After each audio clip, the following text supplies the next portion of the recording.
Bonsoir chers téléspectateurs de Mousso TV. Bienvenue dans le premier numéro de cette émission 100% dédiée à l'arabe. Pour ce premier numéro, je suis avec une grande rappeuse connue sur le plan national et international. Elle c'est Ami Yerewoulou. Ami, bonsoir. Bonsoir. Comment allez-vous? Et les affaires? Ça va, alhamdoulilah. Bienvenue sur Mousso TV. Merci pour l'invitation. Merci. Ami, sans plus tarder, nous allons commencer. Alors, qui est Ami Yerewoulou? Déjà, merci à toi pour l'invitation. Merci à toute l'équipe. Et à l'état civil, mon nom c'est Aminata Danyoko, mais je suis connue sous le nom d'artiste Ami Yerewoulou. Et artiste rappeuse et on va dire entrepreneur aussi. Parce que j'ai une structure de communication et promoteur et promotrice culturelle aussi, parce que j'ai un festival aussi. Donc c'est tout ça Ami Yerewoulou. Ami Yerewoulou a étudié quoi? Ami Yerewoulou a étudié la finance comptabilité. J'ai une licence en finance. Mais après les études, après quelques expériences de travail, j'ai décidé de consacrer ma vie au hip-hop. Donc aujourd'hui, mon travail, mon métier, c'est la musique. D'accord. Ami, comment vous vous êtes retrouvée dans le rap? Ça, c'est une question que moi, depuis même le jour où j'ai commencé le hip-hop jusqu'à aujourd'hui, je n'arrive pas à trouver la réponse. Parce que moi, je viens d'une famille où il n'y a pas de musique. Ce qu'on pensait pour moi, c'était après les études, trouver un travail, te marier, voilà, fonder ta famille et tout ça. C'est ce qu'on attendait de moi. Mais à ma grande surprise, moi-même, après quelques années, donc je me suis dit non, franchement, je sens que j'ai un potentiel dans ce domaine. Je sens que je peux faire le hip-hop. Je sens qu'il y a quelque chose en moi parce que j'ai jamais été voir quelqu'un pour dire ah, écoute, viens m'apprendre ça ou bien aide-moi à écrire ça. Tout m'est venu naturellement.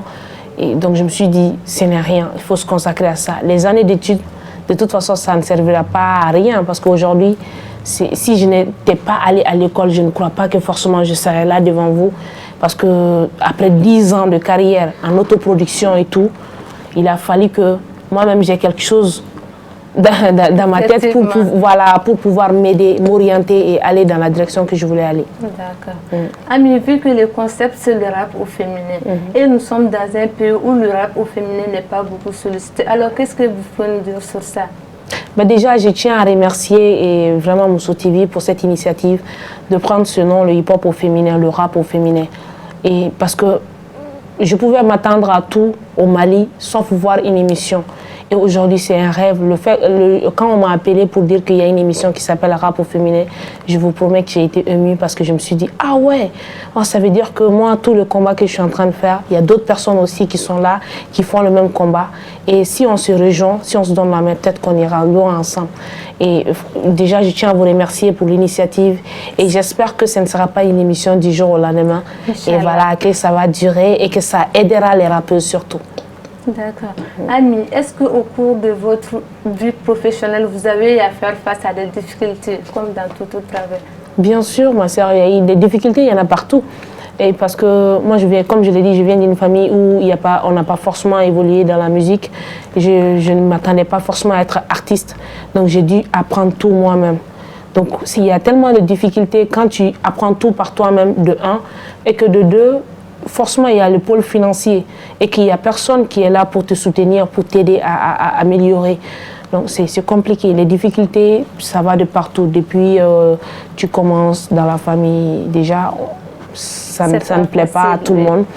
Et tu es ridiculisé, tu es indexé, tu es indigné. On pense que c'est toi le plus maudit, que tu es délinquant, que tu es devenu enfant de la rue parce que tu as entamé cette carrière de rappeuse. Et aussi dans la société, nous allons t'indexer, surtout si tu as un style particulier comme moi. Par exemple, j'ai un style particulier qui dérange parfois, qui gêne certaines personnes, ce style-là pousse même certaines personnes à aller jusqu'à dire des choses sur ma vie privée qu'ils ne savent même pas. Ils ignorent complètement comment je suis. La plupart de ces personnes-là ne m'ont jamais rencontré dans leur vie, mais ils se permettent quand même de raconter n'importe quoi parce que j'ai mon style à moi, parce que je suis une femme et parce que j'ai pas droit à tout ça. Donc il y a cette difficulté aussi qui est là. Et quand on quitte là aussi, on revient dans le milieu, dans le secteur culturel, là où moi je suis aujourd'hui, je peux me permettre de parler de ce secteur parce que ça fait 11 ans de carrière, comme je l'ai dit. Et pendant ces 11 années de carrière, j'ai été en autoproduction pendant toutes ces années de carrière. Par la grâce de Dieu, aujourd'hui, j'ai un label, mais pendant toutes ces années, j'étais en autoproduction. Donc je sais ce qui veut dire se débrouiller dans ce secteur quand on est une femme et quand on n'a rien entre les mains, juste un flot, un bagage qu'on veut exposer au monde. C'est pas facile, c'est pas donné. Il y a une difficulté énorme aussi qui est dans ce secteur, qui est déjà parfois la discrimination parce que tu es une femme, on ne te permet pas de monter sur telle scène, tu es une femme, on ne doit pas te donner tel cachet, tu es une femme, on ne doit pas te respecter comme ça. Il y a déjà cette difficulté. Et aussi, sur d'autres plans, même sur le plan trophée. Moi, il y a des fois où on fait des nominations meilleur rap du Mali, il n'y a aucune nomination féminine, alors que ça fait 10 ans de carrière, alors que j'ai des albums sur le marché malien, alors que quand même j'ai été représenté le Mali dans plusieurs pays, dans plusieurs festivals de la sous-région et à l'international. Alors que je suis peut-être la seule rappeuse aujourd'hui à nos jours qui a quand même un vrai contrat. Je ne dirais pas sérieux parce qu'on a tous eu un contrat, mais qui a un vrai contrat avec un bon label qui essaie de viser loin, qui ne vise pas seulement que le Mali, qui ne vise pas seulement les tournées entre les associations maliennes dans d'autres pays, qui vise des tournées internationaux comme les font les Salif Keita, comme les font les Oumou Sangaré, une rappeuse qui vise ça. Mais pourquoi on ne soutient pas? Pourquoi on n'aide pas? Tout ça, pourquoi? Est-ce que les gens connaissent même Ami Yaraoulou? Je vous promets que la plupart des Maliens, après toutes ces années de carrière, tout ce qu'ils peuvent dire sur Ami Yaraoulou, oui, c'est une rappeuse et puis elle s'habille comme un garçon, point. C'est tout ce qu'on peut résumer de moi. Oui. Quand tu demandes aujourd'hui à un Malien qui est Ami Yaraoulou, Ami Yaraoulou c'est une rappeuse, ouais, mais elle s'habille comme un gars. C'est bon, c'est tout. Mais 10 ans de carrière, pendant qu'Ami Yaraoulou a tellement galéré pour pouvoir faire son premier album, j'ai tellement dû courir de gauche à droite, de studio en studio pour pouvoir enregistrer. J'ai tellement dû galérer pour avoir accès à des scènes. J'ai tellement dû galérer pour avoir la possibilité d'être exposé à la télévision. J'ai tellement dû travailler des nuits, des jours pour rassembler les 5 000, 10 000 pour pouvoir payer mon album. Et au final, tout ce qu'on retient de moi, c'est que je rappe et que je m'habille comme un garçon manqué. Tous les messages que je passe dans mes chansons, ça passe inaperçu parce que je suis une femme. Tous les messages que je délivre, ça passe inaperçu parce que je suis une femme qui rappe. Tous les messages que je lance, ça ne sert à rien parce qu'il faut que je reste comme ça, parce que je m'habille comme un garçon manqué, parce que je fais du hip-hop. Je n'ai pas droit à l'éducation, je n'ai pas droit au respect, comme si je suis tombée du ciel, comme si je ne suis pas la fille de quelqu'un, comme si je ne viens pas d'une famille, comme si je ne suis pas une Malienne. Wow. Donc, moi, c'est tout ce que je peux vous... C'est pour ça que je dis, aujourd'hui, je me permets de parler comme ça sur cette émission parce que je considère cette émission comme la mienne. Parce que cette émission vient m'aider dans mon combat, dans ce que j'endure depuis 10 années. Moi, j'endurais tout ça. Et aujourd'hui, c'est l'opportunité pour moi d'exposer tout ça aux yeux du monde entier pour qu'on voit ce qu'on fait subir à nous, les femmes, parce que nous sommes des rappeuses. Wow, Ami, vraiment, vous êtes à féliciter. Merci beaucoup. Malgré toutes ces difficultés, vous n'avez pas lâché. Vraiment, bonne continuité. Merci beaucoup. D'accord. Ami, chaque année, vous organisez un festival nommé Le Mali a des rappeurs, si je ne me trompe pas. Et il y a 4 ans de cela. Donc, est-ce que vous pouvez nous parler plus sur ça? Ouais, merci beaucoup. Et le Mali a des rappeuses, comme je le dis, moi, quand j'ai décidé de consacrer ma vie au hip-hop, j'ai commencé à rapper, j'ai commencé à faire des petits concerts pour pouvoir subvenir aux besoins de ma carrière artistique. Et petit à petit, j'ai eu la chance de voyager et j'ai eu la chance d'aller au Sénégal pour participer à un festival féminin. Et là-bas, c'était le Féminin Urban Women Week et j'ai représenté le Mali. Et là, j'ai eu la chance de rencontrer plusieurs rappeuses qui sont venues de partout dans le monde. Angleterre, il y a certaines, je comprenais leur langue, il y a certaines, je ne comprenais pas forcément leur langue. Mais une chose en commun, c'est que toutes ces femmes-là racontaient leurs difficultés. Elles disaient toutes qu'elles avaient les mêmes difficultés chez elles, que je n'étais pas la seule. Ce n'est pas que parce que tu vis au Mali que tu... Non, c'est toutes les femmes, même dans les pays les plus développés. C'est partout, c'est pas que le Mali. Le rap féminin est discriminé partout. Quand tu es une femme et que tu es dans le hip-hop, c'est parce qu'on s'imagine que le rap appartient aux hommes. Et voir une femme dedans, ça dérange. Ça dérange, donc c'est un vrai problème. Et le fait de partager ces expériences aussi avec ces femmes m'ont donné une idée. Je me suis dit, ok, moi c'est vrai que je souffre seule au Mali. J'ai commencé ma carrière avec plusieurs autres rappeuses. Il y avait Assurita à l'époque, il y avait Nayet, il y avait beaucoup. Mais pourquoi elles ont tout abandonné? C'est pas parce qu'elles n'aiment pas la musique, c'est pas parce qu'elles n'ont rien à faire, mais parce qu'il y a tellement de pression de la société, parce qu'il y a tellement de zones d'on-dit et tellement de non, tu es ça, tu es ça, tu es ça. Finalement, parfois, on se fatigue, on lâche. Et moi, j'ai eu la chance de continuer. Je suis allée au-delà de tout ça parce que la base pour moi, je pense que quand j'ai eu mon diplôme, je me suis dit, là, c'est bon, Ami, tu prends ta vie en main. Et tu es allé à l'école, tu as appris. Maintenant, tu n'es pas allé à l'école pour apprendre à gagner de l'argent. Tu es parti à l'école pour apprendre quelque chose. Cette connaissance-là, tu vas transformer ça dans la musique. Si on ne t'aide pas, c'est pas grave. Déjà, ce que tu as dans ta tête, le don que tu as, moi, j'ai jamais pris de cours de chant, de cours de rap, ni rien du tout. Mais je sais que côté hip-hop, je fais partie des meilleurs. Oui. Donc, si j'ai cette capacité, alors que je n'ai rien dépensé pour ça, pourquoi je vais laisser faire? Dieu m'a donné ça, je ne l'ai pas demandé, je n'ai pas pris de cours pour savoir rapper ou pour... Non, Dieu m'a donné ça facilement. Le reste, il va falloir que moi, je me bats pour l'obtenir. Le fait que les gens me respectent, il va falloir que je me bats pour ça. Le fait qu'on m'invite à des spectacles, il va falloir que moi, je me bats pour ça.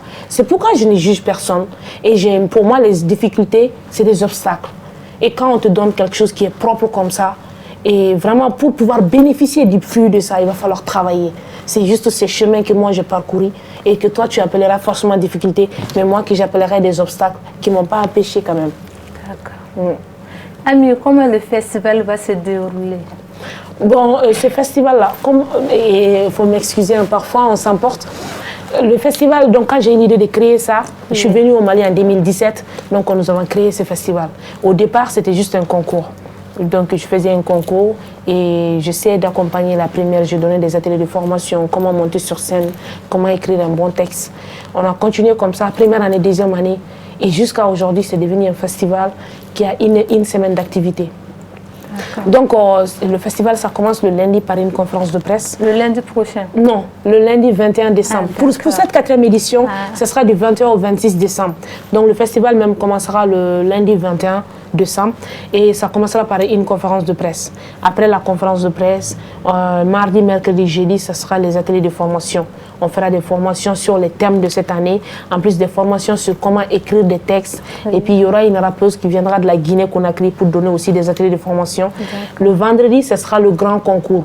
Il y a des filles qui se sont inscrites. Certaines ne sont jamais montées sur une grande scène. Donc celles que nous avons formées, nous allons après les mettre en compétition. Et pour choisir les 3 premières, ça c'est le vendredi. Le samedi, on fait soirée 100% hip-hop au féminin. C'est-à-dire on invite les anciennes grandes rappeuses du Mali, les présentes rappeuses du Mali, et voilà celles qui seront les futures grandes rappeuses, et aussi inviter d'autres rappeuses qui viendront de l'international. D'accord. C'est quoi le thème de cette année? C'est le thème pour cette 4e édition, c'est nos libertés individuelles face aux crises sanitaires, économiques, sécuritaires et politiques. Et quel enjeu pour les femmes et les relations genre. Donc c'est ça le thème de cette année. Pourquoi le choix de ce thème? Parce que c'est un thème un peu complexe en fait. Bien sûr. Parce que en fait, pour cette 4e édition, on avait un autre thème. Mais vu la crise, la pandémie qui s'est passée, et donc ça a chamboulé le monde entier. Et nous, on s'est dit, il faut s'adapter à la situation. On s'est dit, quand cette pandémie elle est venue, les gens ont compris plein de choses. Parce que tout s'était arrêté au fait. Il y a eu beaucoup de crises. Il y a eu la pauvreté, il y a eu la crise de sécurité. Au Mali, ici même, il y a eu la crise politique. Et tous les jours, on voit la crise sécuritaire qu'il y a aussi au Mali. On s'est dit, pourquoi ne pas accentuer le thème de cette année sur ça, sur les problèmes actuels du pays, et donner une explication claire à toutes ces jeunes filles-là, et leur donner une arme. Parce que c'est à travers ce thème-là que les filles feront des textes lors du concours. Donc donner des armes à ces filles-là pour qu'elles puissent mieux s'exprimer dans la société aussi, quoi. Donc le thème c'est pour ça, c'est pour exposer les problèmes de la société et pousser les participantes à réfléchir sur ces problèmes-là. D'accord. Et pour le déroulement, vous avez des partenaires ou bien c'est sur le fonds propre? Jusqu'à présent, c'est sur fonds propres. Dieu merci, première édition, deuxième édition, mais j'ai eu la chance d'avoir un parrain qui est exceptionnel, M. Yelimadi Konaté Yelifuzo, et une marraine, Mme Koubaba. Donc les deux, plus mon sponsor de toujours, ICAT for Africa, et M. Paul Chandler, ce sont les 3 personnes, je peux dire, qui m'ont accompagné, qui m'aident à tenir, plus moi-même, à réaliser ce festival depuis 2 ans. Et pour cette 4e édition aussi, nous n'avons toujours pas de partenaire. Mais quand même, il y a mon parrain qui est toujours là, M. Yelimadi Konaté. Il y a ma marraine qui est là, Mme Koumaba, et il y a ICAT for Africa. Plus, il y a beaucoup de personnes de bonne volonté, tous mes amis et toutes les personnes avec lesquelles je travaille. Et puis dans ce secteur, comme je l'ai dit, hip-hop, je me suis créé une famille, j'ai des frères, donc il y a beaucoup de frères qui me soutiennent. Donc je ne dépense pas beaucoup, ils essaient de m'aider pour combler les petits vides, pour que je puisse le faire. Donc ça va. On le fait sur fonds propres et avec l'aide de Dieu. On va dire ça comme ça. Inch'Allah, vous pouvez compter et puis les bonnes personnes aussi pour la couverture médiatique. Inch'Allah, ça nous fera plaisir. Ami, qu'est-ce que tu aimes dans la vie? Qu'est-ce que j'aime là, à part la musique? Ou bien oui, à part dans la vie quotidienne. La vie de tous les jours. Oui. Qu'est-ce que Ami aime dans la vie? Moi, j'aime beaucoup prier. Prier. Ouais, j'aime prier parce que je suis quelqu'un qui a la foi. Voilà. Donc j'adore prier. Donc après ça, je sais pas, les gens n'ont pas les mêmes manières de prier, mais en tout cas, moi je prie. J'aime beaucoup prier et après ça, prier, prendre un bon temps avec mes amis, causer de tout et de rien, c'est ça. D'accord. Et qu'est-ce que vous détestez? Moi, ce que je déteste, c'est mentir. Les gens qui mentent, je déteste le mensonge. Quelle qu'en soit la forme, la façon, je trouve que c'est un manque de respect envers Dieu. Et donc, je déteste qu'on me ment et moi, je déteste mentir. Et je déteste le manque de respect. Quand on me manque de respect, ça ne passera pas. Ami, nous sommes presque à la fin de cette émission. Alors, déjà. Quel message avez-vous à lancer à l'encontre des jeunes rappeuses? Déjà, merci à vous pour l'invitation. Merci à toute l'équipe. Et qu'est-ce que je dirais à mes sœurs? Qu'est-ce que je vous dirais, mes sœurs? Moi, je dirais juste, croyez en vous. Sachez que si vous avez ce talent en vous et que vous ne savez pas d'où ça vient et que vous avez envie de vous exprimer, parce que le rap aussi, d'une certaine manière, c'est la rage que nous avons au fond de nous, que nous cherchons à évacuer. Et si vous avez des choses en vous et que vous avez des styles particuliers, les gens vous indexent, on est en train de vous insulter, on vous traite de tout, de n'importe quoi parce que vous êtes des femmes et que vous voulez faire du hip-hop, ne vous découragez pas. Moi, aujourd'hui, je ne suis pas encore millionnaire, mes sœurs. Je ne suis pas encore arrivée à ce stade où je peux dire « ouais, c'est bon, c'est bon ». Mais je sais que ça va arriver parce que je crois en ce que je fais, parce que je sais que ce que j'ai dans la tête vaut des millions. Parce que je sais qu'un jour, on dépensera des millions juste pour me voir sur des scènes. Donc, vous aussi, croyez en vous. Moi, je crois en moi, je me bats. Et c'est pourquoi je suis là devant vous ce soir. Vous aussi, croyez en vous. Ce n'est pas facile. Hein? On ne vous ouvrira pas toutes les portes tout de suite. Et sachez que toute personne qui viendra vous dire « non, viens, je vais t'aider ça », non. Ils le feront pour autre chose. Faites le rap pour vous d'abord, par amour. Battez-vous. N'acceptez pas qu'on vous ridiculise. N'acceptez pas. Battez-vous et ça ira. C'est tout ce que j'ai à vous dire. Waouh, quel conseil. Merci en tout cas. Merci. Ami, mais je ne vais pas vous laisser partir comme ça. Il faut que Acapella nous donne dernier. Ah ok, comme il y a mon album quoi. Sinon, comme je l'ai dit, je viens d'être signé dans un nouveau label, Dieu merci. Et un album, un troisième album, c'est 10 ans que autoproduction. C'est même ça qu'il faut dire à mes soeurs. Moi, ça fait 10 ans qu'elle est tout le son bon. Il y a un clip qui est fait, mais à la barque à la bille, il y a un label son, label mimène des mecs en produit. Au label Barao Damnana, son follow ni flanant blala. Et clip où il y a un bla, bientôt, nabla lamba d'homme, on va diffuser la son. Et puis nous, au fanant, t'es maintenant à non. Et album en février 2021 à la sonama. Troisième album. Donc festival m'en a bandé en décembre là. Festival le 26. On prépare la sortie de l'album qui est prévu pour février 2021. Donc en beau camp. Ni à Biné la belle sort parce que j'ai pas baissé les bras parce que je continue à me battre biouyenye. Donc ayez confiance en vous. Battez-vous. Donnez-leur l'ordre de me battre pour ce que vous êtes. Pas parce que vous êtes une femme ou parce que vous êtes servez là. Donc, bon courage à vous. Donc, M. Acapella Mickey, pour revenir à la question finale. Au son, nous blala, M. Acapella. Voilà, je donne Daniel. Pela dala, atemeto kunga tedo dama, nema somanga oma bema fleka yala kata adana. Yo, nyemunkila, muni mantengi te gerena. Ntesita nyona neko nafigi abe mude dima, abebe yorodon, abebe gunodon me atayera don. Yebali fo ali sigi nyona toro naya de la e ala de bibo.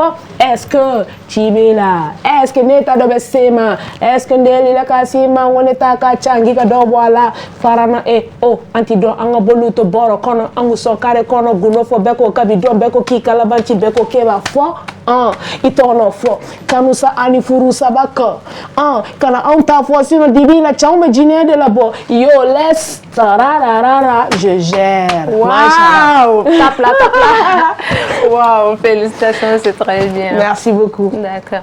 Chers téléspectateurs de Mousso TV, c'est la fin de cette émission dont j'ai l'immense plaisir de vous présenter. Nous allons accompagner Ami Raoul avec l'un de ses clips que j'adore très bien, les lettres ouvertes. Ah ouais. Merci. Merci à vous. Bye bye. Le pays a besoin de nous. Et c'est ensemble qu'on ira loin. Trop c'est trop, dokera kuma bala. Ni corona ma fa, nina kongona dadana. Konga to so, konga na tanyala. Ne dumbalo be sina fura jumembe obanala. Jamana tiki makla jola kwaba jala gima. Eska bakala ma bibana mimbe jana deuna. Konga bana, mino bana, monsieur le président. Ko courant de Sara, Ali Chourone ta charge. C'est quoi le blâme? Et les droits, voilà on des droits, mais c'est quand la fin? Est-ce qu'un tala djeka kodo ke minji bambe dje? Est-ce qu'un te jamana se ko jate me sani kodo dje? Tutigi uko, polu segana, polu nyani na kutoro la, kika hilu la. Hey, corona inana tobo de diera, masino de pikuno, de misau de kataga kalana.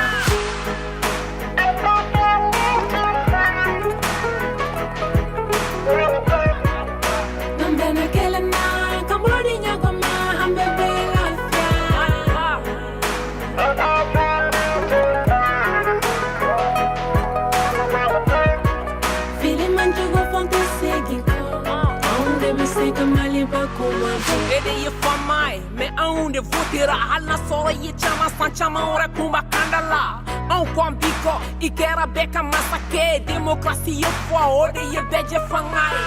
Bana be nyemoko, e chinye ye nga kongo fana be, mali yen koko de fie. Iere bado jamana klabe ye kera ye ni koko luka to sofi ka koni dakuye. Eko anganya ema, anko ekanya oma. Jomena nya joma jigoni fati nya kondafa. Est-ce qu'il n'est pas temps? Hang up ma anga bela, anga sigi ka foke anga tubabu sembola. Professeur babu kumana ne darala. Ale dorante il est à anga da ayere la. Anga bolo di nyoko makabana jiwin kele kana nyina toto suma ila fana jigi bika.